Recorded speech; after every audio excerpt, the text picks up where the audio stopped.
What's going on, people? We are Tottenham TV here, back here for another episode of Player Ratings Cup Final. Lost 1-0 to Man City at Wembley yesterday. Yet another cup final defeat for Tottenham Hotspur. 4 in a row now where we haven't scored. I mean, we haven't scored in a final for 4 cup finals in a row now. I wish it was 4 years in a row. Mason said we'll have the Tottenham DNA back, and that's bloody right. Our DNA was well and truly sewn into this team, that's for sure. And I think that definitely paid off yesterday, that's for sure. Didn't pay off, I mean, not paid off, you know what I mean. Was shown. I know exactly what you mean. It was definitely shown. The last guy to score in a cup final for us was Johnny Woodgate in 2008. Absolutely ridiculous stuff. But look, let's get into the player ratings. There's a lot to speak about, and let's start off with Hugo Laurice. We gave him an 8. Best player on the park for us by far, in my opinion. There were a couple of other good performances in there, but Hugo Laurice, I mean, he saved us time and time again, especially in that first half. Literally save after save after save, and ultimately just couldn't do anything in the last 10 minutes for that Laporte goal, could he? Yeah, I think he was by far our best player. I thought he was absolutely phenomenal. Some of the saves he made from Mahrez especially was a really strong save, and I thought he had a really strong performance as well, Hugo, and I can't fault him for us losing yesterday. I thought he was one of the only players who stepped up and had a really strong showing, and with a bit more luck he could have the result could have been different, and it was just a shame that it turned out the way it did. He didn't deserve to be on the losing side yesterday. Let's move on to Serge Aurier. We gave him a 4. I thought it was hot and cold from Serge, like it always is. I think there were some really important blocks in there. Some of them were from his own bad doing, to be fair.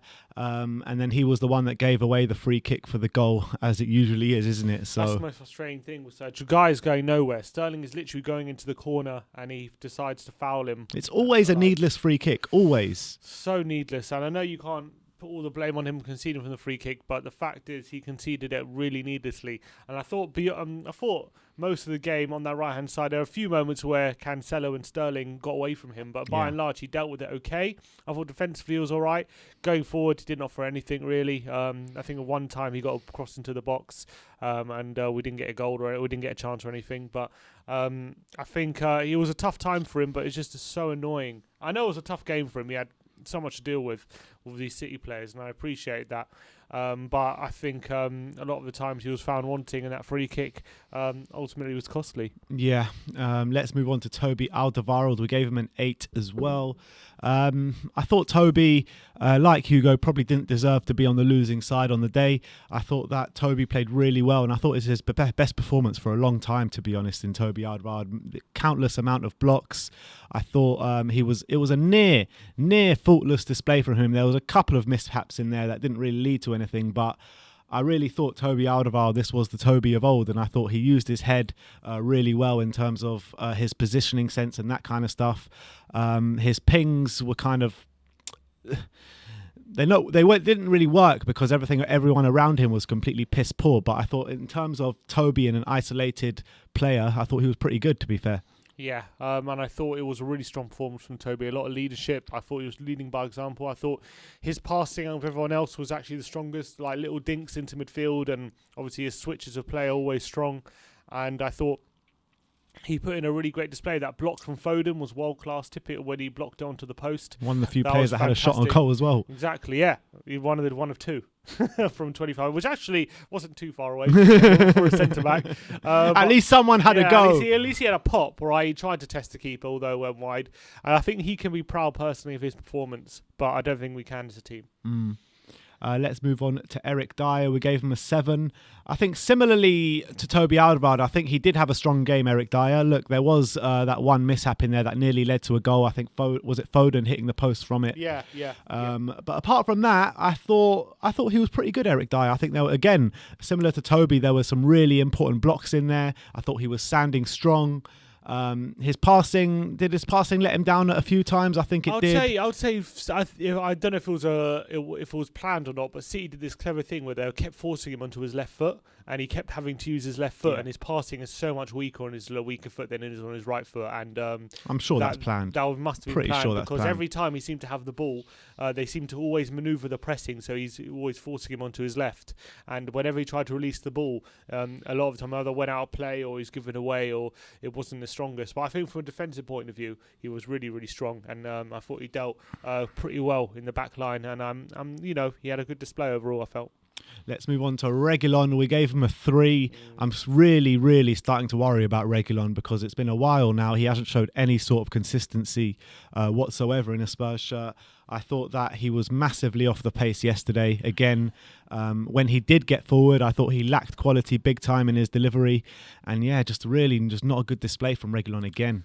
I felt, I think he struggled badly with Mahrez. Mahrez got the better of him a few times, and he ended up hacking him down early in the game and not getting booked for it. And then he definitely did get booked for a chat. I think it was on Sterling, it was right in the corner. It was so needless. He decided to slide in really early for no reason, with nowhere near the ball, and it was so easy for the City player to see him coming and just nick the ball away and buy the free kick and get him booked. And he did really badly struggle throughout the game. He tried to get forward. I felt he was in spaces quite a lot, and he wasn't found. I think City did a really good job of blocking the passing lane, so he wasn't available.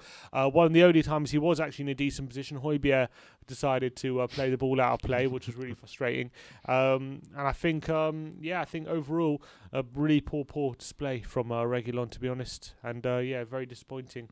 And let's move on to Pierre, Emel, Hoybier. We gave him a 5, Hoybier. I just like the number on his back. Yeah. And it just wasn't the kind of best display we've seen from him, nowhere near.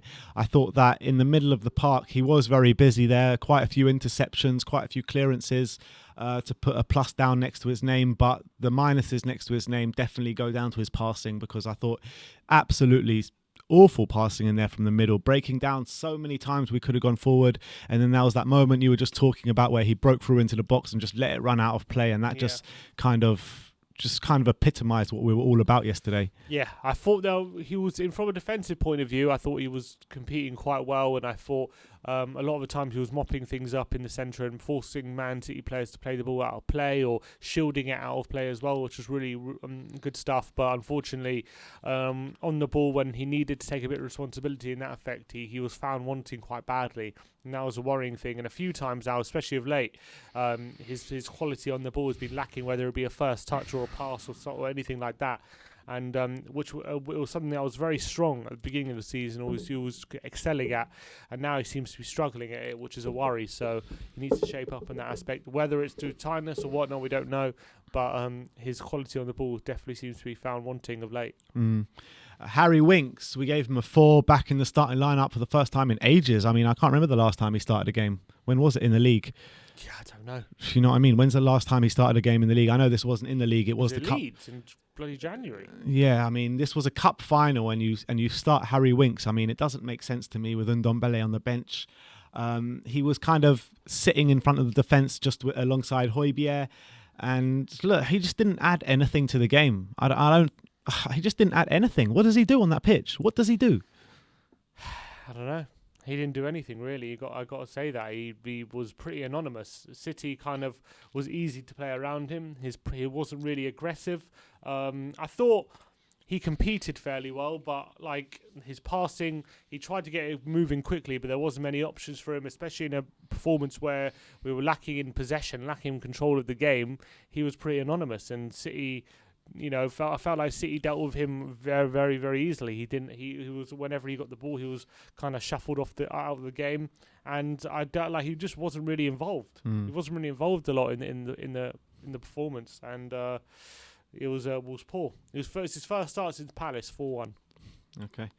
Let's move on to Giovanni La Celso. We gave him a 5. I thought first half from him was very sloppy. I thought he was misplacing passes all first half, all in that 45 minutes. But I thought when we came out for the second half, I thought he improved as well with the team. And I thought he was a big part of why we improved. He had that shot as well, with the goalkeeper making a good stretched out save. Our only shot on target the whole game, so you got to give him credit for that, for actually having a go. He came off with 20 minutes to go. Yeah, probably rightly so in the end of the day. Yeah, I think La Celso, by and large, was actually one of our better players on the ball. He was. I think with the little we had to feed off. Mainly in the second half, though. I think the first half. I think first half even as well. He had a few nice flicks. He had so little. You got to remember, he had so little to feed off. He had he was really struggling. He was the only real one like trying to put a touch of class to proceedings from our point of view. I just remember in the first half very clearly the ball was played into him a few times. He was doing a few nice flicks, a few nice passes into Tottenham Hotspur players, but we couldn't really build any sort of attack. But he wasn't the one that made it break down, apart from maybe a couple times where he miscontrolled the ball or something like that. But by and large, I thought he was one of the only ones having a bit of quality. He was the only one who had our shot on target as well. Great effort, forcing the keeper save from the keeper. Maybe look, was it right to take him off? Maybe, but you got to bring on Ndombele if you're taking him off. You can't bring on Sissoko and take any sort of quality at all out of the midfield. So that was a big failing of the manager, I felt. And I don't think he was awful, but like I think the conditions of the game made it extremely difficult for him. And I think he did okay with what he had. He didn't do amazing, but he did okay with what he had. But for someone of his quality, I think he should be providing more to the game than that. I think it was difficult for him, man. I think he really tried. And like when you're the only one, you got like two every time you get the ball, you got 2 free City players around you, and you're trying your best to build something. And if on the few occasions his flicks come off, the move breaks down somewhere else. You know what I mean? True. It's just difficult to kind of build up anything. Yeah. No, definitely good point. Let's move on to Lucas Mora. We gave him a 7. In my opinion, he was the only player in an attacking sense that was looking to take the game to Man City. The only player. I thought in terms of attacking way, he was our best player on the pitch. He was the one that kept bursting through that centre of the park. Should have got Laporte sent off, but he wasn't booked for the first challenge. Who knows if he was booked for the first challenge, if he still makes that second challenge, we'll never know. But he did make 2 fouls that are worthy of a yellow card, both on Lucas Mora, so he should have been sent off. But look, he also went off quite early, and I'm not sure why. Yeah, I think it was a bad decision as well, taking Lucas off. I mean, he was quite putting in quite a strong performance. He was the only one who actually, when he got the ball, looked like he was going to make something happen. And he actually forced the City players to stop him. He forced fouls, he forced actions from the City players, and he got them on yellow cards. And he was the only one with any intent whatsoever. Yeah, and actually, in the second half, I think it was actually just after a run as well, he got taken off. I think it was literally just after he went past a couple of players and won a foul, and then he got taken off. And I understand it's not easy when you got Bell on the pitch. You're thinking who to take off. I would have taken off Son. You got Lucas. I know. I'm just saying. You got Lucas, Kane, Son on the front three. You're thinking, can I really take off Son? He just needs one moment. He can get a goal. I'm really going to take off Kane, our talisman. Blah blah. So he was thinking of these things. He decided to take off our most influential player. Unfortunately, it didn't really. I don't think it really paid off. And I think Lucas should have stayed on the pitch. He was growing an influence in the game, and he was the only one really looking to make something happen on the ball. Let's move on to Heung-min Son. We gave him a 4. I thought it was difficult afternoon for Heung-min Son. Every time he did get the ball, he did have 3 or 4 men around him. But with the quality he showed this season, you're looking at a cup final for your players like Heung-min Son, Harry Kane, players like that to step up in a cup final for you. And it just didn't happen. I think every time he got the ball, he either misplaced past it or got tackled. And it was just a really bad display from Heung-min Son, albeit, yes, it was difficult that he had 3 or 4 men around him every time he got the ball. But still, you expect someone like Heung-min Son to impact a game like that. Yeah, and he was poor, man. Whenever he had the ball, he didn't have confidence to take on his man. There are a few occasions where he was played into space and had opportunities to really directly attack the Man City defence. And a few times he just went backwards and decided not to go on the front foot. He decided to keep possession, go for the easy option. And that definitely didn't pay off. And I don't remember too many times where he was making a run in behind and looking to be found by Toby or by Kane or anything like that. I think those options were snuffed out pretty well by Man City. So he was nullified pretty effectively, and that's a big shame. That's a big shame on that front, because I think Son, obviously with our main attacking threat with the pace he has, he had a really poor display. And the last of the starting 11, Harry Kane, we gave him a 5. I thought I thought he worked really well, hard, not well. I thought he worked really hard for the team. He was dropping back deep a lot. He hardly saw any of the ball. That's the honest truth. And when he did see the ball, I thought that he provided some really quality touches. He was trying to make stuff happen, but it just wasn't coming off for him. I thought he could have got involved a bit more. And I think if he would have got involved a bit more and saw more of the ball, then maybe we would have seen more joy, but it wasn't to be at the end of the day. He's another player I felt feeding off scraps, absolute scraps. And I felt a few times, I remember one moment in the first half, he clips it over a City player and goes on a run and wins a foul on the halfway line. Another time in the second half, I think that Hoybier chance comes from a long run from Harry Kane, picking the ball up again from a deep position and looking to make stuff happen. And I do think he tried his best with what he had, and he really didn't have a lot. Yeah. And I think you could see in terms of quality, he was definitely a level above most of our players on the pitch. But again, it was as a striker in a team where you're playing lone front man against a team like Man City who have so much of the ball, it's always going to be extremely, extremely difficult. And he was feeding with very little to eat, and I felt like he struggled to get involved by and large. But I think when he did get involved, he was a threat. But unfortunately, it wasn't enough. All right, let's move on to the substitutes. Moussa Sissoko, who came on for Giovanni La Celso with around 20 minutes to go. We gave him a 3. Look, what did he offer on that pitch apart from losing his man for the goal? Yeah, I mean, a few times late in the game he tried to take on the fullback, but didn't really lead to anything. I think the plan was to get him on and have him behind Bale, or maybe him mopping up whenever Bale, if Bale stays forward, he can kind of be the legs for him on that right hand side. But unfortunately, he kind of nullified any quality we had on the ball in the centre of the park, because we had a centre of the midfield of Hoybier, Winks and Sissoko, and the quality was severely lacking after when that was the case. And to have him there instead of Ndombele was near criminal, I felt. So then he loses his man for the goal as well. And that was a really, really poor moment from Sissoko. So by and large, it was not a good substitution, and it wasn't a great cameo from him either. So that backfired for me. Yeah. And the last rating that we're going to give is to Gareth Bell, who also came on at the same time as Moussa Sissoko. But he just didn't do it. I didn't see him. Literally, I hardly saw Gareth Bell. He didn't do nothing. Nothing at all. I can't remember him getting on the ball, taking a run at anyone, getting on the end of anything. It was an anonymous display. Didn't have a shot. Didn't do much when he came on. It was difficult for him to get involved in the game, but he was tasked of getting that goal for us. It was 0-0 when he came on, obviously, so he was tasked of getting that winner, but didn't really get a chance to do that. Dele Alli and Steven Bergwijn also coming on, but we're not going to give them a rating because they weren't on for enough time. Yeah, it was on after 1-0, weren't they? Yeah, and then Ryan Mason. I mean, I don't think it's fair to give him a mark because he's just not a manager, but in terms of the way he set up the team, the starting lineup for me was all wrong. I don't know why Winks is playing. I don't know why Tanguy Ndombele is not playing. In terms of the Gareth Bell call, I can see why Lucas Mora played, because he was one of our better players on the day anyway. So I don't want to mark him too much down for not playing Gareth Bell, because I thought Lucas Mora did put in a really strong performance. But in terms of what he was saying before the game, how we're going to play the attacking way, the Tottenham DNA wasn't to be. But look, you can't talk about Mason. You can't, because he's been thrown completely in the deep end by Daniel Levy, by our ownership.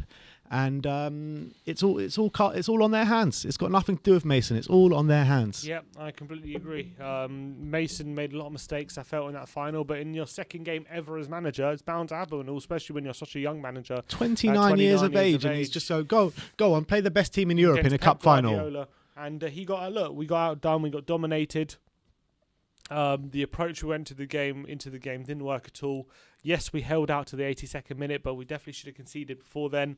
We had a period, fair play, where in the second half where we had regained a bit of control, and it looked like maybe we were building a momentum, but then he undercut all the momentum he built by some subs, which completely destroyed any sort of control we had, and then we reverted back to how it was in the first half.